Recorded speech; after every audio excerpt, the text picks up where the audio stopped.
You're watching the West Coast Logging Channel. Come on inside and get some logs, that is.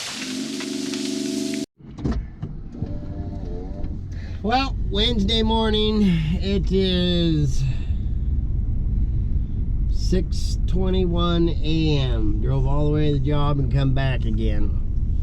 Humidity's been running us out every day this week. Today's supposed to be the hottest day. Still supposed to be 94 and 95 tomorrow and Thursday, so probably won't, or tomorrow and Friday. Probably won't end up working Thursday or Friday either. It's supposed to cool back down next week, so man, they gotta do something about this driveway. This is matter of fact, I'll back up just a hair bit, get a little better shot of it. Do a little story time today, but so this is a typical little parking area that you see park and ride, sort and gap, whatever you want to call it, you know, for where man, I hope that's not anyways, you know, still with me? It's a heck of a bump. Anyways, yeah, for, you know, you park there and catch a crummy or whatnot, you know, and that's what I was saying about having where I live, you know, in all four directions I hit a major highway, and they have something like that, you know.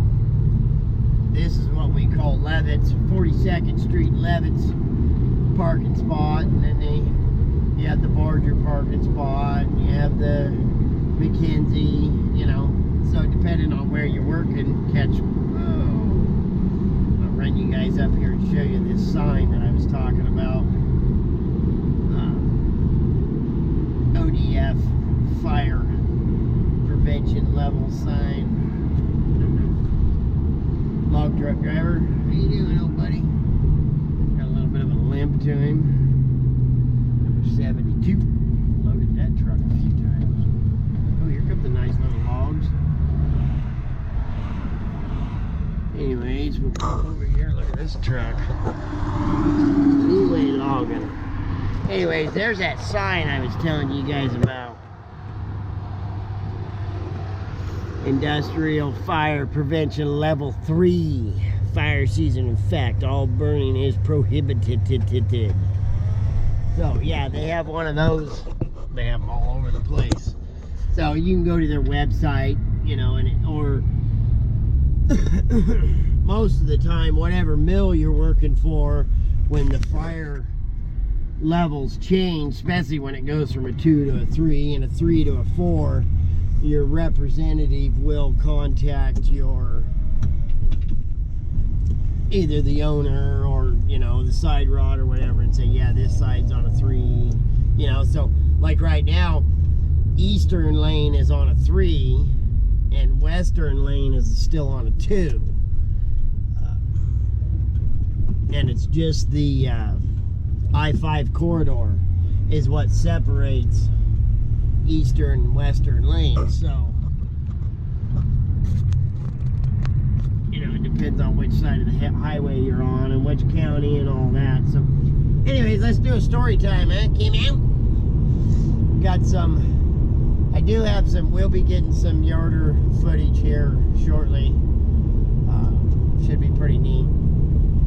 But we moved in on this job, and the cutters weren't quite done yet. They were cutting. They only had just a little bit left, and it was where our guy lines were going to go. We were going to start yarding out here, and they only had a couple hours of cutting left. And we got the yarder up there. Well, for whatever reason, either the cutters weren't there yet, or they weren't coming that day.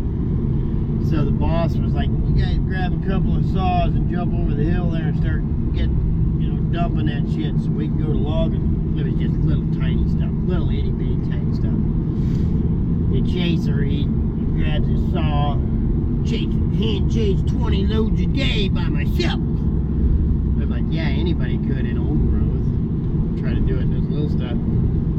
Anyways, he starts dumping trees. He puts a face in this little itty bitty one. God, it wasn't about that big. He puts a big face in it, and then he goes put his back cut in and starts to set back. And And I said, you know, you should put a little bit of a back cut in first and set your wedge, and then put the face in, because there's not enough. I've been logging 125 years. I don't know what I'm doing. Okay. So, anyways, it actually ends up setting on him, and he says, put a wedge in there. And I go, just pull your saw out and let the stupid thing go over backwards. Put a wedge. I said put a wedge in it. So I put a wedge in it, and we wedge the tree over. And we go to the next one, and he does the same damn thing, except for this time he didn't get hung up. He says, put a wedge in. I'm like, it's silly. Why do we need to put a wedge in? I said put a wedge in it. So I reached down there, it's just a little tiny wedge. I had it with this hand. And I go to push it in with my palm. Well, just as soon as I start pushing the wedge in the tree, he wraps the throttle up on his saw. When he does, the bar runs up the wedge and it catches me. Now here, let me undo my shirt real quick. I guess I should have been prepared and had this all done.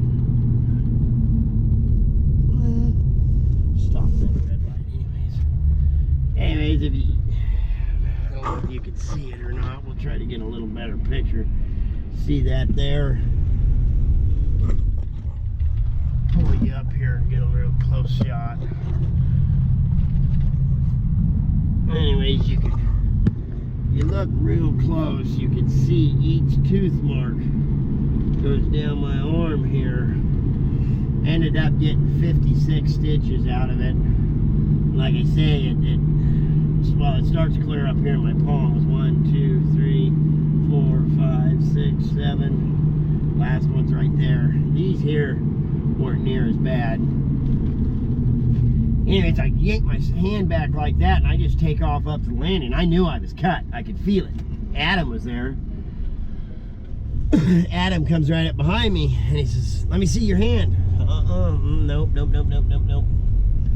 Well, I said, grab a guy line stub. Let's pull this guy line down. So I grab all this guy line. Adam's like, let me see your hand. And I'm like, I ain't taking my glove off. And the reason I wasn't going to take my glove off is because the guy had a bunch of injuries the year before. So he started a safety bonus program. You got $100 a month for every month that everybody on the crew did not get hurt. And he did the same. He had 5 or 6 log trucks, and he did the same for the log truck drivers and whatnot. But you had to go all year without getting hurt. So you had to go 12 months, then you got a $1,200 bonus.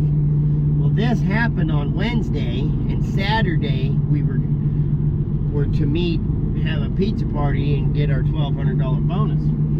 I told Adam, I said, I ain't taking my glove off because I know it's cut. I said, I'll let the stupid thing bleed till Saturday. I'm getting my $1,200 bonus. So we're pulling the guy line down. Well, I didn't know it, but Adam's motioning for my brother. My brother was tending hook. My brother comes up there and he's like, what's the matter? He's like, oh my God, what's the matter? And he grabs my hand and I pull it back and I go, don't worry about it, it's fine. I took black tape, put it around my glove because it cut my glove open pretty good too. So I put black tape around it. And he's like, Alex, you gotta take that glove off and let me see it. And I go, no, I'm not taking my glove off. I go, the damn thing can bleed till Sunday or Saturday, Friday night. I said, I'm getting my safety bonus. I argued back and forth with him for a few minutes there, and then I got all lightheaded. I was like, oh, wow, I gotta sit down. My brother's like, what's the matter? I go, oh, just head rush. And he's like, you're losing too much blood, you goofy bastard. Let me see your hand. So Adam grabs my arm from behind and pushes it up. My brother grabs the glove and rips it off. And he's like, oh, God, we got to go to the doctor right now. And that's the first time I'd looked at it. And I was like, And I'm like, no, we can't. I go, just butterfly tape the stupid thing till Saturday. Well, by this time, the boss sees it. The boss is like, you can't butterfly tape that. And I'm like, oh, yes, we can. I put butterfly tape on my chin, or I should have got 15 stitches on it. Butterfly tape worked just fine. So they're taking me to town, and I'm like, well, just take me home then, and I'll call Jen and have her take me to the doctor. And they're like, you sure? And I'm like, yeah, this way you guys can get back up there and go to work. So I said, just drop me off at the crummy stop, and I'll call Jen. And so they did, and they go to take off. Well, I didn't call Jen. I just ran over to the supermarket and bought some butterfly tape. Well, my brother figured it got about up the road just a little ways, and he was like, you know what? So he stopped and got on the payphone, called Jen, and was like, did Alex call you and tell you to take him to the doctor? And she's like, no, why do I need to take him to the doctor? Damn it. So he turned around and come back. I was walking out of the supermarket, putting this butterfly tape on, trying to wash it off with a Mountain Dew and a spritzer can. And the Mountain Dew was to kill any infections and all that. And he says, God damn you, I knew you weren't going to go to the doctor. I said, I ain't going to the doctor till Saturday. Well, ended up making me go. Obviously, if I got 56 stitches in it. It's not as bad as what 56 stitches sounds, but I had to get like 6 or 8 in and 6 or 8 out, you know, because with each tooth, like I say, it looks just like a chain, you know. So, come Saturday, the wife says, we going to that pizza parlor. I said, why? I ain't getting my safety bonus, so why the heck would I want to go to this stupid safety party now? So my brother calls and says, you're going, right? And I'm like, no, I ain't going. I ain't getting my safety bonus. Why the hell do I want to? I already spent 5 days a week with you guys. He's like, no, you got to come. You got to come. It's mandatory safety meeting, da-da-da-da-da. Fine, whatever. So we go out to this safety meeting. Everybody's eating pizza and everything. And the same guy, Chaser, was cleaning a log truck up. Had some limbs hanging off of it, and he cut a truck driver on the top of his hand, all 5 or 6 months earlier. And so we get there, eat pizza and do all this and that and the other, and then it's time to hand out bonuses. Well, the boss, he starts handing out envelopes, and he hands one to everybody, and I'm like, what the heck? My envelope, I could feel the money in it. I was like, well, maybe it was close enough. About that time, the Chaser goes, what the heck is this? And he opens up his envelope, and it's empty. It's got a note in it. And the owner goes, you cut 2 people this year. And both times it was your fault. So we took your bonus away and give it to the 2 people you cut. So I got my safety bonus, which was pretty cool of the guy. Why did I go this way?